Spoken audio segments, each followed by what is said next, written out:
मंगलमूर्ति सद्गुरु मिलवई सर्वाधार। मंगलमय मंगल करनो बिन बहुबारंबार। श्रद्धेय महानुभावों,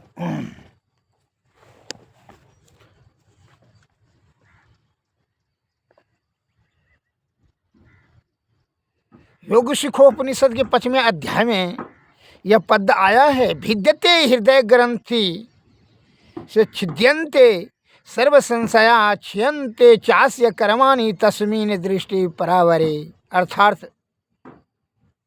उस परे से परे ब्रह्म को देख लेने पर हृदय की ग्रंथि गांठ गिरह टूट जाती है, सभी संशय छिन्न हो जाते हैं और सभी कर्म नष्ट हो जाते हैं।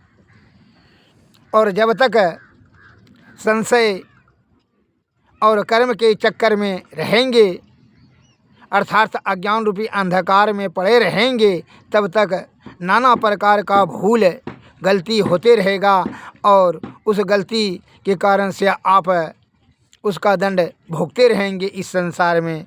इसलिए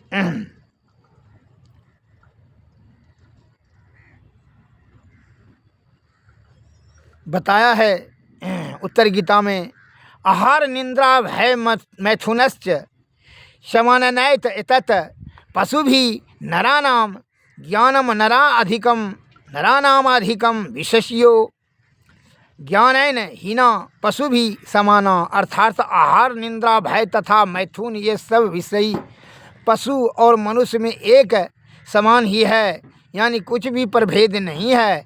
केवल ज्ञान लाभ करने पर ही मनुष्य पशु से श्रेष्ठ हो सकता है। सुतराम स्पष्ट प्रतीत होता है कि ज्ञानहीन मनुष्य पशु तुल्य है। ज्ञानहीनम नरम पशु भी समाना। इसलिए ज्ञान प्राप्त करने के लिए गुरु की आवश्यकता है। इसलिए संत महात्मा लोग बताते हैं कि बिनु गुरु नर भव तरई न कोई, जौ हरि बिरंच शंकरशम होई। तीनों लोक नौखंड में गुरु से बड़ा न कोई, करता जो ना करी सके गुरु करे से होई। अतः सद्गुरु की कृपा से ही आप युक्ति जानेंगे, युक्ति से करेंगे भक्ति, भक्ति से तभी मुक्ति होगा। अर्थात किसी भी कार्य करने के लिए ज्ञान परम आवश्यक है और ज्ञान की प्राप्ति गुरु से होगा। और सद्गुरु से सद्गति प्राप्त करने की जो है ज्ञान, उनके चरणों की सेवा करके ही उनकी कृपा से प्राप्त कर सकते हैं।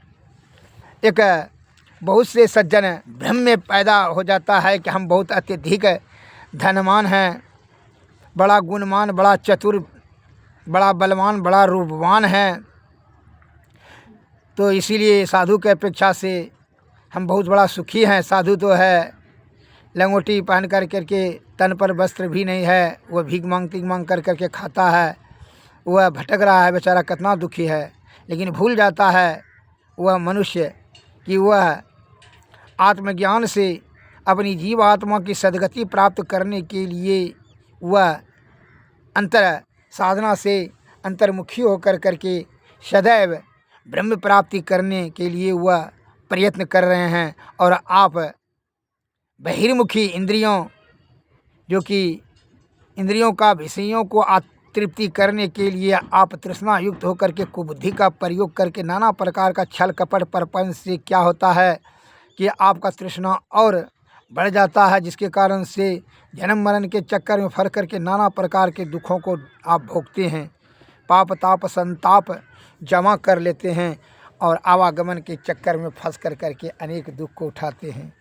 एक संशय यह बात का हो जाता है कि वो भिखारी किस तरह रहता है, साधु महात्मा ज्ञानी ध्यानी और राजा महाराजा तो अत्यंत सुख के आनंद में, लेकिन वही सुख उसका क्षणभंगुर सुख जो आपको यह इंद्रियों से देखते हैं, ज्ञान इंद्रियों से, आँख कान नाक से, तो आप जान लीजिए कि वह उसका दुर्गति का अर्थात जन्म मरण का कारण वही होगा, क्योंकि विषयों की आसक्ति के कारण से ही जीवात्मा की दुर्गति हो जाती है।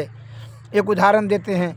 एक राजा साहब शिकार खेलने के लिए गए, जंगल में भटकते भटकते वहाँ देखा एक महात्मा जी जो है एक आश्रम में बैठे ध्यान भजन कर रहे थे।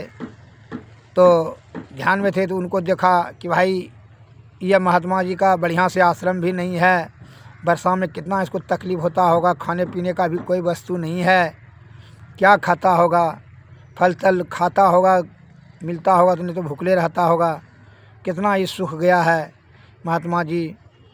यह जो है काम धंधा छोड़ कर करके आँख मूंद करके बैठा हुआ है ईश्वर को प्राप्ति करने के लिए, लेकिन ये बेचारों को कितना कष्ट हो रहा है। यह कष्ट का निवारण करने के लिए हमको, राजा हम हैं तो इसलिए कुछ करना चाहिए, ऐसा मन में विचार राजा को आया, सद्बुद्धि। इसलिए वह चले गए वहाँ से और अपने सिपाही से 5,000 रुपया दे करके भेजा कि जा करके वो महात्मा जी को जाकर दे दो और बोलो कि जो ज़रूरत का वस्तु है खरीद करके पूर्ति करे।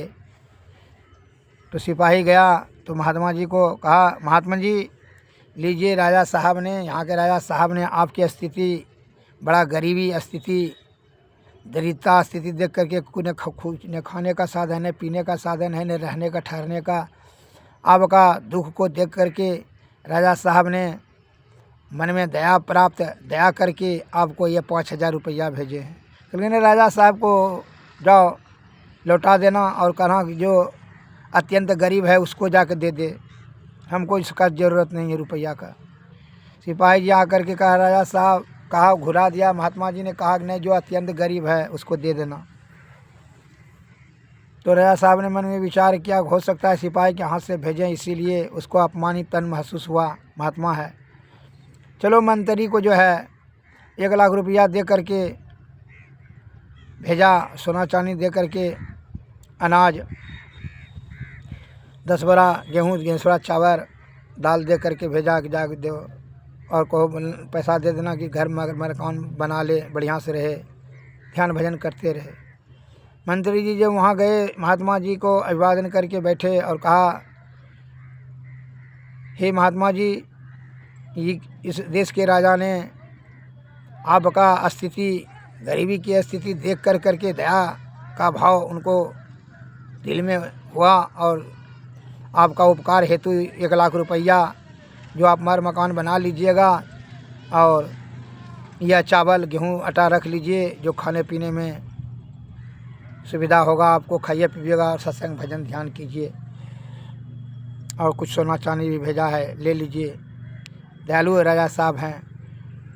तो महात्मा जी ने कहा, ठीक है, अच्छी बात है, दयालु, इस दया का जो है मुझे कोई ज़रूरत नहीं है, राजा साहब को लौटा दीजिएगा यह रुपया पैसा धन, और बोलिएगा जो अत्यंत गरीब है उसको जा कर के वो दे दे, हमको ज़रूरत नहीं है ये सब चीज़ का, सभी चीज़ें हमको।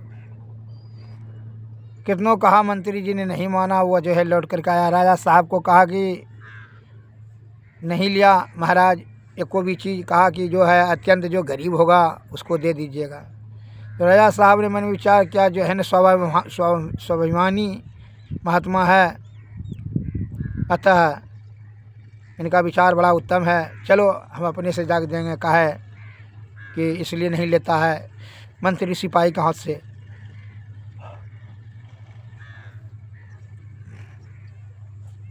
इसलिए राजा साहब ने ऐसा मन में विचार करके आया, 10 लाख रुपया महात्मा जी के घोड़ा पर सवार, रथ पर सवार होकर के, और कहा 10 लाख रुपया और सोना चांदी और चावल तावल सब देने लगे।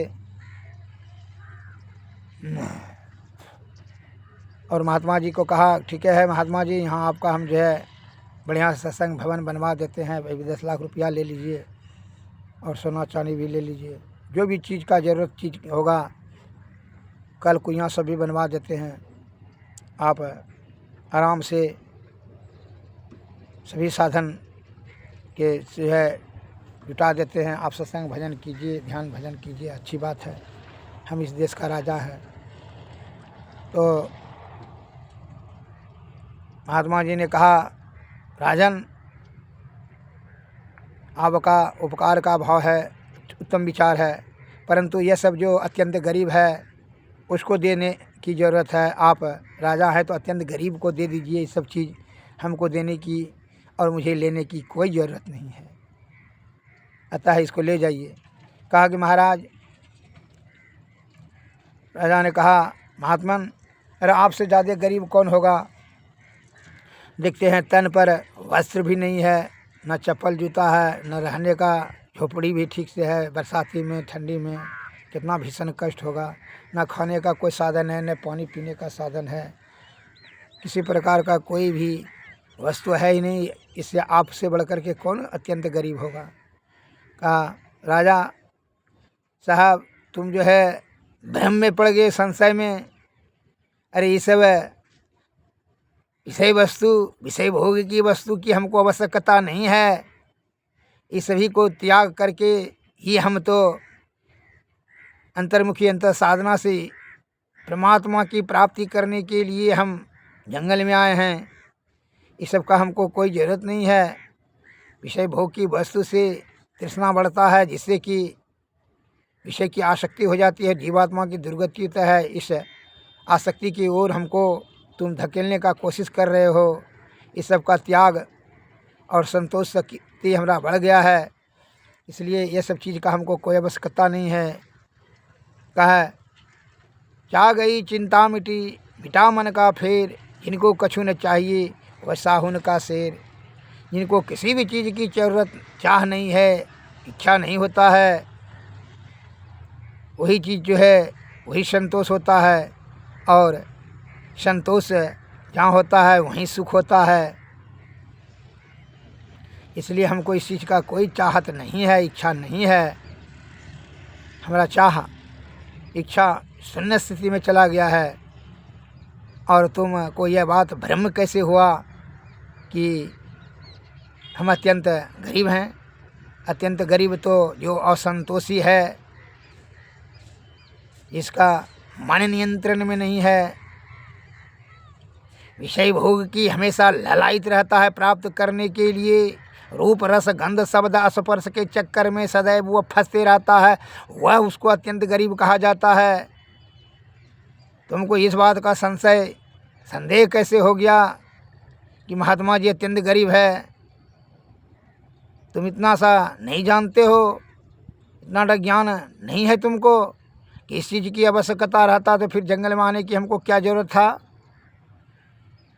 अरे विषय का त्याग करके अंतर्मुखी अंतर साधना से ही जीवात्मा की परमात्मा की प्राप्ति होती है, इतना तो तुमको ज्ञान होना चाहिए। खैर ठीक है, हमारे पास में वह संपत्ति है कि सोना बनाने का तुम तो यह आधा किलो 1 किलो सोना दे रहे हो। हमारे पास सोना बनाने का यंत्र है, जितना तुमको सोना बनाने का ज़रूरत होगा तुम बोल देना, सोना हम बना देंगे, जो कि ऐन वक्त पर तुमको काम आएगा। क्योंकि तुमको लगता है कि धन से बड़ी आसक्ति है, इसलिए तू धन का प्रशंसा करता है। इसलिए जाओ राजा साहब, धन का ज़रूरत होगा तो बोलना, जब ज़रूरत होगा। तो कहा, कैसे हम जानेंगे कि धन आपको कल? इधर आओ। राजा साहब के महात्मा जी के निकट में पहुँचे। महात्मा जी ने उनके राजा के सर पर जब हाथ रखा तो देखा कि दक्षिण में पहाड़ है, पहाड़ सोने का पहाड़ है, इधर चांदी का पहाड़ है, इधर हीरे का खान है, इधर पानी है, नदी है, बाग बगीचा है, फल फूल मूल कंद मूल सब लगा हुआ भरा पड़ा है। सब चीज़ चारों बगल देख करके राजा साहब को घोर आश्चर्य हुआ। उनको भ्रम टूट गया कि न सचमुच में यह पहुँचे हुए महात्मा जी हैं। उनको विश्वास हो गया और कहा, चरणों में निवेदन करके क्षमा कीजिए महात्मन, हम आपको अत्यंत गरीब समझ रहे थे, क्योंकि समझ न लिए, क्योंकि हाँ जाओ, जब ज़रूरत होगा तुमको सोना का तो बोलना। राजा साहब गए सोचते हुए, और फिर जब वहाँ जो है रात भर नींद नहीं लगा, फिर दूसरे दिन जो है राजा साहब ने मन में विचार किया कि महात्मा जी कभी भी वृद्ध हो गए हैं, मर सकता है, इसलिए इनसे सोना, बहुत सारे सोना बनवा लें लोहा से। इसने खच्चर पर, गधा पर, घोड़ा पर सोना लोहा जो है लाद करके गया कि महात्मा जी के पास में जो बोला कि पारस मणि है, उसे सटा करके हम सोना बना देंगे। महात्मा जी के पास जाते हैं, सबको सोना बनवा लेंगे, जो कि राजकाज में काम आएगा। ऐन वक़्त पर सेना खर्च है और राज का भी खर्च वाहन होगा, धन की अधिकता रहेगी तो प्रबल राजपाट होगा। इस प्रकार से उसको लालच पैदा हो गया मन में, और वहाँ से शाम को, रात में जो है वहाँ से आया, सोना लाद कर करके जो है 100 गधा, घोड़ा, खच्चर पर लोहा पीठ पर लाद करके आया। महात्मा जी के चरणों में आकर निवेदन किया कि महात्मन, रात में कि जो है 12 बजे रात में पहुंचा, महात्मन जो है आपने कहा था कि सोना बना देंगे, इसलिए हम देखिए 100 घोड़ा पर जो है, घोड़ा गधा पर सोना बनाने के लिए लोहा लाए हैं, अतः इसको कृपा करके आप सोना बना दीजिए।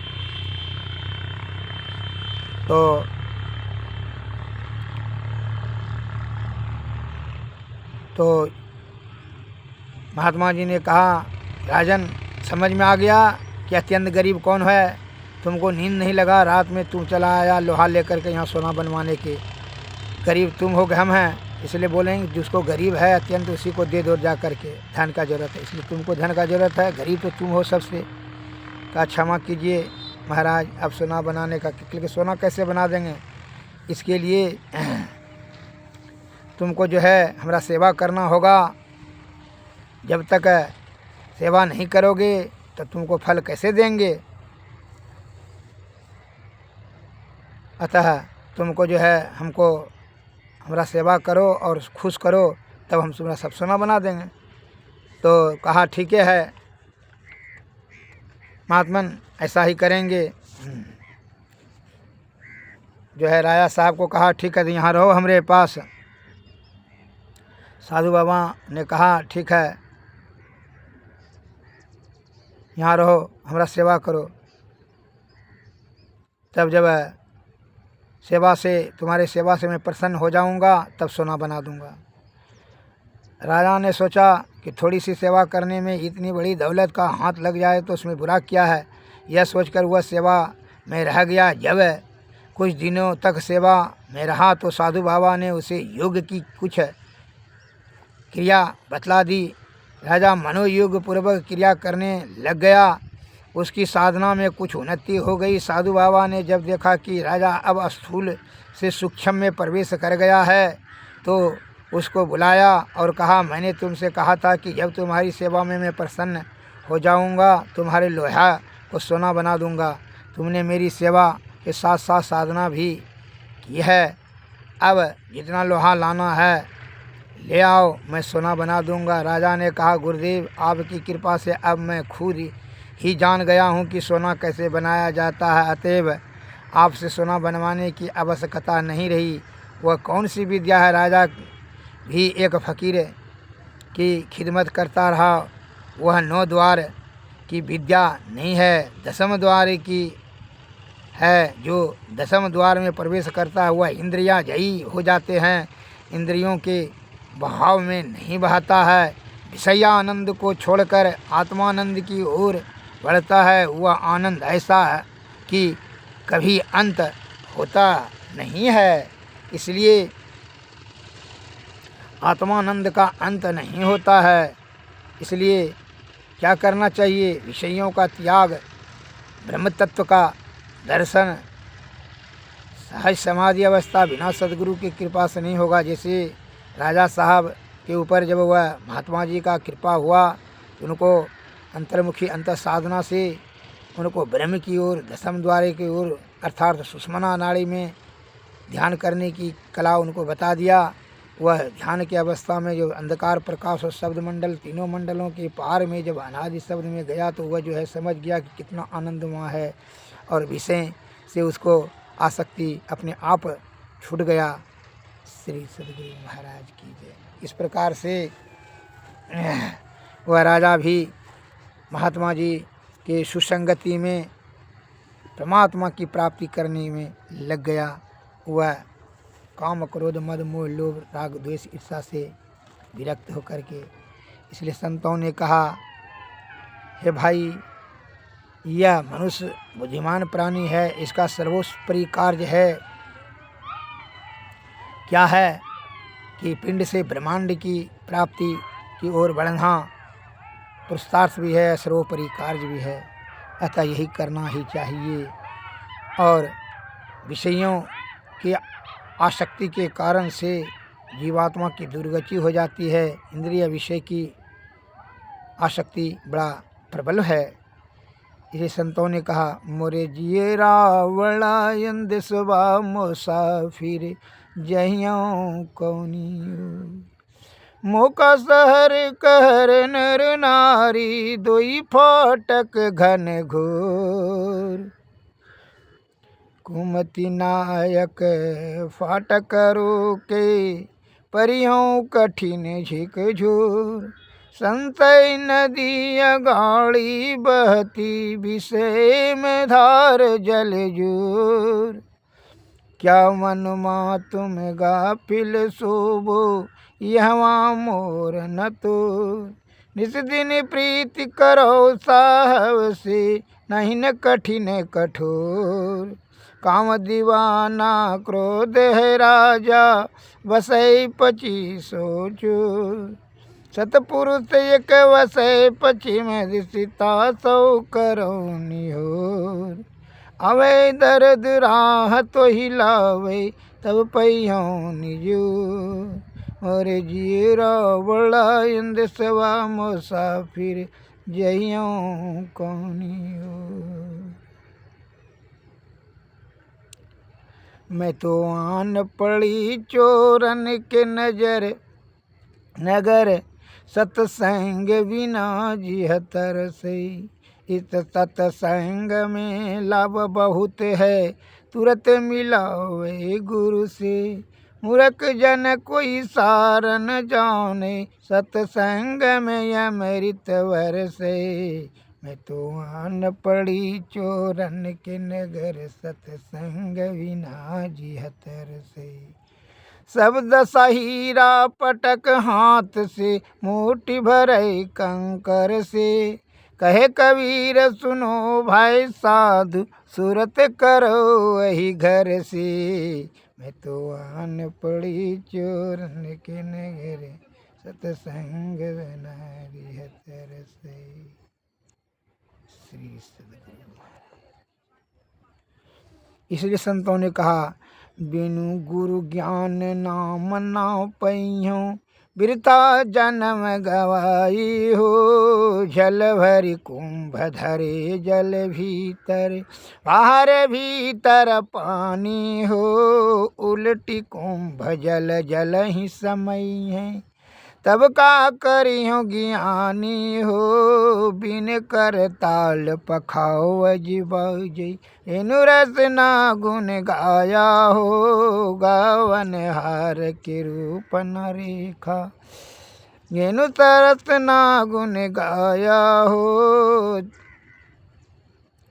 गावन हार के रूप न रेखा सतगुरु अलख लखाया हो है यथा था सबिन में दरिया लहर समानी हो जाल डारी का करियूं धीमर मिन के हुए गए पानी हो पंछी का खोजहूँ मिन के मार्ग ढूंढे ना कोई पाया हो कहे कबीर सतगुरु मिल पूरा भूले को राह बताया हो, बिनु गुरु ज्ञान नाम ना पैयो, फिरता जन्म गवाई हो। हे भाई, संपूर्ण ब्रह्मांड इस शरीर में है। बिना गुरु की कृपा से आप नहीं जान सकेंगे, जीवात्मा को परमात्मा की प्राप्ति नहीं करा सकेंगे, क्योंकि इंद्रियां बहिर्मुखी बनाई गई है और ईश्वर अंतर्मुखी अंतर साधना से ही जीवात्मा की परमात्मा की प्राप्ति कर सकता है। कोई इंद्रिय नहीं जा सकता है, परमात्मा नहीं प्राप्ति कर सकता है। इसलिए संतों ने कहा, धोबिया जल बिच मरत पियासा, जब में ढाल पिए नहीं मूरख, अच्छा जल है खासा। धोबिया जल बिच मरत पियासा, अपने घट के मरम न जान, करे धोबियन के आसा। धोबिया जल बिच मरत पियासा, छिन में धोबिया रोवे धोवे, छिन में होई उदासा। आपे वरे करम की रसरी, आपन घर के फाशा। सच्चा साउन ले ही न मूरख है, संतन के पासा। दाग पुराना छूटत नाही, धोवत 12 मासा। धोबिया जल विच मरत पियासा, एक रत्ती को जोरी लगावे, छोड़ दिए भरी पासा। कहे कबीर सुनो भाई साधु, आछतयन उपासा। धोबिया जल विच मीन पियासा। श्री सद्गुरु महाराज की। आरती तन मंदिर में कीजिए, दृष्टि जुगल कर सन मुख दीजिए। चमकै बिंदु सूक्ष्म यति उज्ज्वल, ब्रह्म ज्योति अनुपम लख लीजिए। जगमग जगमग रूप बरमंडा, निरखी निरखी ज्योति तज दीजिए। शब्द सूरत यज्ञ सरल तर, करि सार शब्द गहीली। ऐसी जुगति काया गढ़ त्यागी, भव भ्रम भेद सकल मल छीजी। भव खंडन यारति यह निर्मल, करिमेहि अमृत रस पीजी। आरती तन मंदिर में कीजिए, दृष्टि जुगल कर सन मुख दीजिए। श्री सद्गुरु महाराज, श्री सद्गुरु महाराज। सद्गुरु नमस्कार। जय हिंद जय भारत।